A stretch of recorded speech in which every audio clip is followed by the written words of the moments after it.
அல்லாஹ்வுடைய நபி ஸல்லல்லாஹு அலைஹி வஸல்லம் எங்களை வாழ்க்கையுடைய அடுத்த கட்டத்தை சொல்றான். அதுதான் எங்களை எதிர்காலம்.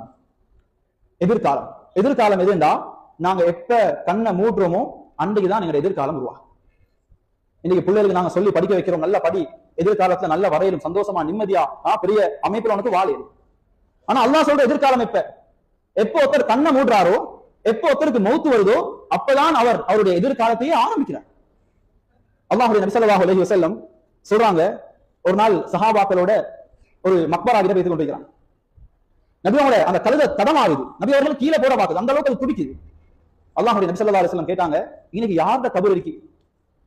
சொல்றாங்க சஹாபாக்கள், யார சொல்றா, எனக்கு தெரியும், ஒரு 5-6 காஃபிர்களுடைய ஜனாசா இங்க அடக்கப்பட்டு. நபி அவங்க சொன்னாங்க, நான் அல்லாஹ் கிட்ட துஆ கேட்பேன், இந்த கபருக்குள்ளால நடக்கக்கூடிய அதாபுகளுடைய சத்தம் உங்களுக்கு கேட்கணும் என்று. நான் துஆ ஏதமா கேட்கல, நான் துஆ கேட்டிருந்தா நீங்க யாரும் ஜனாசாக்களை அடக்க மாட்டீங்க. கபருக்குள்ளால் நடக்கக்கூடிய வேதனையும் பயங்கரமும் மனுஷனையும் ஜின்னையும் தவிர உலகத்துடைய எல்லா படைப்புகளும் கேட்குது. அதனாலதான் அல்லாஹ்வுக்கு மாறு செய்யற மனுஷன் மட்டும்தான். நாங்க எப்பயாவது கேள்விப்பட்டிருக்கிறோமா, மாடு அல்லாஹ்வுக்கு மாறு செய்து, பறவை அல்லாஹ்வுக்கு மாறு செய்து, பறவை விபச்சாரம் செய்து, மாடு களவாண்டது, மாட களவாண்ட மனுஷன் இருக்கிறான். ஆனா மாடு களவாண்டு இல்ல. உலகத்துல எந்த படைப்பும் அல்லாஹ்வுக்கு மாறு செய்யறதில்ல. மாறு செய்யற ஒரே ஒரு படைப்பு மனுஷன் மட்டும்தான், மனுஷனும் ஜின்களும் மட்டும்தான். எதிர்காலம் ஆரம்பிக்க 1வது வீடு அது ஒவ்வொருத்தருடைய கபரு. அல்லாஹ்வுடைய நபி ஸல்லல்லாஹு அலைஹி வஸல்லம் சொன்னாங்க, ஒரு ஜனாசாவை கொண்டு போயிட்டு அடக்கம் செஞ்சா அவருக்கு அடக்கம் செஞ்சுட்டு போறதோட 2 மலக்குமார் வா. அந்த 2 மலக்கும் கடும் கருப்பாக இருப்பான். அவங்க 2 பேருடைய கண்ணு கடும் நீளமாக இருக்கும். வந்து இவர்கிட்ட கேள்வி கேட்பான், உலகத்துல எத்தனை டிகிரி முடிச்சிருக்கிறாய், எத்தனை கோடி சம்பாதிச்சாய், எவ்வளவு பெரிய வீட்டுல வாழ்ந்தாய், உலகத்துல வாழ்ற நேரம் பேரை போட்டுட்டு வந்தியா, பேரை போடாம வந்தியா, அதான் கேட்பான். அங்க கேள்வி அது இல்ல, சில கேள்விகள் இருக்குது. அவன ரப்பு யாரு? நபி ஸல்லல்லாஹு அலைஹி வஸல்லம் அவங்களை நேரடியாக காட்டி, இந்த மனுஷன் யாரு? அவர் நல்லவராக இருந்தா சொல்லுவார், ஹுவ அப்துல்லாஹி வ ரசூலுஹு அஷ்ஹது அல்லா இலாஹ இல்லல்லாஹ் வ அஷ்ஹது அன்னஹு ரசூலுல்லாஹ். அவர் சொல்வார், அல்லாஹ்வுடைய ரசூல், அல்லாஹ்வுடைய அடிமை, இவர்தான் என்னுடைய நபி ஸல்லல்லாஹு அலைஹி வஸல்லம் என்று எல்லா கேள்விக்கும் பதில் சொல்லுவார். இப்ப மலக்குமார் 2 பேரும் சொல்லுவாங்க, உன்னைய பார்த்தோன்னே எங்களுக்கு விளங்கிச்சு, இந்த கேள்விகளுக்கு எந்த தடமாட்டமும் இல்லாம நீ பதில் சொல்லுவாய், உன்னைய பார்க்கும்போது எங்களுக்கு விளங்கிச்சு. இப்ப இவருடைய அந்த கபரு வெளிச்சமாக ஆக்கப்படும், சொர்க்கத்தினுடைய கதவுகள் எல்லாம் திறக்கப்படும். இதை பார்த்துட்டு இவர் சொல்லுவாரு, எனக்கு ஒரு சான்ஸ் தாங்க, உலகத்துல என்ன நினைச்சு என் உம்மா அழுறா, என்ன மனைவி அழுறா, என்ன பிள்ளைகள் அழுறாங்க, எனக்கு கிடைச்ச பாக்கியத்தை நான் சொல்லிட்டு வாருங்க. மலக்குமார் சொல்லுவாங்க, எதிர்காலத்துக்கு வந்தா திரும்ப நிகழ்காலத்துக்கு போகலாம், இங்க வந்தா திரும்ப உலகத்துக்கு போகலாம். ஒரு புது மாப்பிள்ள எந்த கவலையும் இல்லாம தூங்குவாரே, அதை போல நீ தூங்கு என்று சொல்லுவாங்க. ஹதீஸ் சொல்லுது, இவர் எதிர்காலத்துல இவர் சக்சஸ், இவர் செட்டில் ஆக மாட்டவர் யாரு? அவர் யாருண்டா, ரசூலுல்லாஹ்வை காட்ட நேரம் இவர் தடமாறுவார். யார் இவர் தெரியாது எனக்கு, இவரை பத்தி மக்கள் என்னமோ பேசினாங்க, நானும் நல்ல இவரை பத்தி ஸ்பீச் செஞ்சுக்கிறேன், சும்மா பேசிக்கிறேன், ஆனா இவர் யாருன்னு எனக்கு தெரியா. மலக்குமார் சொல்லுவாங்க, நீ தடமாற்றத்துல எங்களுக்கு விளங்கிச்சு, நீ உலக்குவா என்று சொல்லு, உனக்கு பதில் தெரியாம போகணுன்றது எங்களுக்கு தெரியும். சொல்லுவாங்க, இந்த கபர் ஒன்றோட ஏதாவது அவரை இறுக்கிக் கொள்ளும், அவருடைய எலும்புகள் எல்லாம் துண்டு துளாது. இந்த அதாப் எது வரைக்கும் கிடைக்கும் அவருக்கு? 6 மாசம், 6 வருஷம், 60 வருஷம், 60,000 வருஷம், 6 லட்சம் வருஷம், சொல்ல தெரியா. நபி ஸல்லல்லாஹு அலைஹி வஸல்லம் அவர் ஆக முக்கியமான சஹாபி பிலால் ரலியல்லாஹு அன்ஹு. உலகத்துல அவரை போல யாரும் கஷ்டப்படல, வெறுமனே சில வருடங்கள் உலகத்துல கஷ்டத்தை அனுபவிச்சார். இன்னைக்கு 1400 வருஷமா அந்த எதிர்காலத்துல சந்தோஷமாக விஐபி லைஃப் அவர் என்ஜாய் பண்றார்.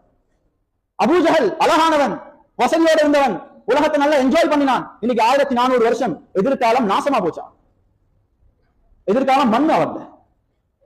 இந்த எதிர்காலத்துக்கு முடிவே இல்லை. குர்ஆன் சொல்லுது, இன்ன யௌமன் இன்த ரப்பிக் கஅல்ஃபி ஸனத்தின் மிம்மா தஅதுன். உங்களுக்கு விளங்குறதுக்கு சொல்றேன்டா, அல்லாஹ் கிட்ட ஒரு நாள் என்றது உலகத்துல 1000 வருஷத்துக்கு சமம். 10-15 ஜெனரேஷன் வாழ்றதுதான் ஒரு மனிதனுடைய ஒரு நாளம். இவர்களுடைய அதாப ஒவ்வொரு நாளும் நடந்து கொண்டே இருக்கு. திருப்ப எதிர்காலத்துல 2வது ஸ்டெப், ஓ லெவல் முடிஞ்சு ஏ லெவல் போற மாதிரி அங்கேயும் இருக்கு. குர்ஆன் சொல்லுது, வனுஃபிஹ ஃபிஸ்ஸூர் فإذا هم من الأجداث إلى ربهم ينسلون قالوا يا ويلنا من بعثنا من مرقدنا هذا ما وعد الرحمن وصدق المرسلون. அந்த கபர்ல இருந்து ஒரு நாள் எல்லாரும் எழும்புவாங்க. எங்க போடுவாங்க? மஹ்ஷருடைய மைதானத்துக்காக எல்லாரும் எழும்பி வருவாங்க. குர்ஆன் சொல்லுது, சூர் ஊதப்படும், எல்லோரும் கபர்கள்ல இருந்து எழும்பி அல்லாஹ்வை நோக்கி நடப்பான். அந்த லைஃப் எப்படியாப்பட்ட லைஃப்ண்டா, ஊடு வாசல் இல்லையா, காணி பூமி இல்ல, வாகனம் இல்ல, சல்லி இல்ல, உடுக்கிறதுக்கு உடுப்பே இல்ல. அந்த லைஃப் எல்லாரும் நிர்வாணிகளாக இருப்பாங்க அல்லாஹ்வுக்கு முன்னால். எல்லாரும் எழுதி தடமாறுவாங்க. இப்ப அந்த காஃபிர்கள் கேட்பாங்க, எங்கட தூக்கத்துல இருந்து எங்களை எழுப்பாட்டினது யாரு? நல்லவங்க சொல்லுவாங்க, உலகத்துல பயான் பண்ணாங்களே அப்பா ஞாபகம் அவங்க, கியாமத் என்று ஒன்று வரும், அங்க அல்லாஹ் எல்லாரையும் எழுப்பாட்டுவான், அங்க கேள்வி கணக்கு இருக்குது, அது பயங்கரமான ஒரு நாள் என்று உலகத்துல சொன்னாங்களே, அந்த நாள் தான் இந்த நாள் என்று சொல்லுவான். குர்ஆன் சொல்ற அந்த நாள் எவ்வளவு சீரியஸான நாள், அது எவ்வளவு பயங்கரமான நாள். கல்லா இதா தக்கத்தில் அந்த ஆயத் சொல்லுது, வஜா ரப்புக வல் மலக்கு ஸஃபன் ஸஃபா. அந்த நாள் எவ்வளவு பயங்கரமான நாள் என்றா, சூரியன் தலைக்கு மேல வந்திருக்கும், சூடு, உடுக்கிறதுக்கு உடுப்பு இல்லை, அல்லாஹும் மலக்குமார்களும் எல்லாருக்கும் முன்னால காட்சி அளிப்பான்.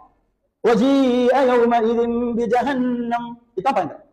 அதை விட பயங்கரம் என்னன்னா, ஒவ்வொருத்தையும் கண்ணுக்கு நரகம் விளங்கும், நரகத்தை எல்லாரும் பார்ப்பாங்க. குர்ஆன் சொல்லுது, யௌமஇதி யததக்கருல் இன்சான் வ அன்னா லஹு ذிக்ரா.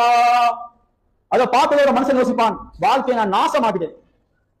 அப்பதான் இவருக்கு புத்துணர்ச்சி வரும், அப்பதான் இவர் யோசிப்பார். அல்லாஹ் கேட்கிறான், நீ இப்ப யோசிச்சு என்னப்பா செய்ய? உலகத்துல கால நேரம் இருந்துச்சு, அங்க நீ யோசிக்கலையே, இங்க ஏன் யோசிக்கிறார்? இப்ப எல்லாருடைய ரிசல்ட்டையும் அல்லாஹ் சொல்ல போறான். குர்ஆன் சொல்லுது, அல்லாஹ் சொல்லுவான், உங்க ஒவ்வொருத்தருடைய முடிவை நீயே பார்க்கணும். எல்லாருடைய பட்டோலைகளும் ஒவ்வொருத்தருடைய ரிப்போர்ட்டையும் அல்லாஹ் கையில கொடுப்பான். உலகத்துல 60 வருஷம் நீங்க என்ன சாதிச்சீங்க, 50 வருஷம் நீங்க என்ன சாதிச்சீங்க? ஆனா அல்லாஹ் கிட்ட சொல்லலுமா, யா அல்லாஹ் நான் கஷ்டப்பட்டு ஊடு கட்டிக்கிறேன், கஷ்டப்பட்டு என்ன வியாபாரத்தை டெவலப் பண்ணிக்கிறேன், இதை சொல்லலுமா? ஒவ்வொருத்தரும் அவங்களோட பட்டோலையை கையில எடுத்து பார்த்துட்டு சொல்லுவாங்க, மாலி ஹாதல் கிதாப் லா யுகாதிரு ஸகீரத்தன் வலா கபீரத்தன் இல்லா அஹ்ஸாஹா வவஜது மா அமிலு ஹாதிரா. என்னடா இது ஆச்சரியமா இருக்கு, நான் செஞ்ச சின்ன பாவத்தையும் அல்லாஹ் எழுதி வச்சுக்கிறானே, நான் செஞ்ச சின்ன நன்மையும் அல்லாஹ் எழுதி வச்சுக்கிறானே, இது ஒன்றுமே மிஸ் ஆகலையே. அல்லாஹ் கிட்ட ஒன்றும் மறக்கலாம், அல்லாஹ் கிட்ட எந்த ஒரு நன்மையை மறக்கவும் மேலா, எந்த ஒரு பாவத்தை மறக்கவும் மேலா. அதுக்கு தான் 24 ஹவர்ஸ் 2 மலக்குமார அல்லாஹ் கேமரா மாதிரி வச்சுக்கணும். செய்யற சின்ன பாவமும் அங்க ரெக்கார்ட் ஆகும், செய்யற பெரிய பாவமும் அங்க ரெக்கார்ட் ஆகும். நல்லவராக இருந்தால் அவர் சொல்வார், فَأَمَّا مَنْ أُوتِيَ كِتَابَهُ بِيَمِينِهِ فَيَقُولُ هَاؤُمُ اقْرَءُوا كِتَابِيَهْ إِنِّي ظَنَنْتُ أَنِّي مُلَاقٍ حِسَابِيَهْ. அவர் சொல்வார், எனக்கு தெரியும் இப்படி ஒரு நாள் வரும் எனக்கு தெரியும், அதனாலதான் உலகத்துல புத்திசாலிய போல நான் வாழ்ந்தேன். அவர் சந்தோஷமா அங்க இருப்பார். யாருடைய பட்டோலை அவருடைய எழுத கையில கிடைக்குதோ அவர் சொல்லுவார், நான் மண்ணோட மண்ணாவி போய்த்திருந்தா எவ்வளவு நல்லா, ஏன் மனுஷனா பிறந்தேன் யோசிப்பான். ஹலக அன்னி மாலியா ஹலக அன்னி சுல்தானியா, ஏந்த பணத்தால் மாவினா அன்னி மாலியா ஹலக அன்னி சுல்தானியா, ஏந்த பணத்தால ஏந்த பதவியால ஏந்த அந்தஸ்தால இங்க எனக்கு ஒன்றுமே செய்யலாம் போயிட்டு. எவ்வளவு சீரியஸான நாள் அது, எவ்வளவு பயங்கரமான நாள் அது.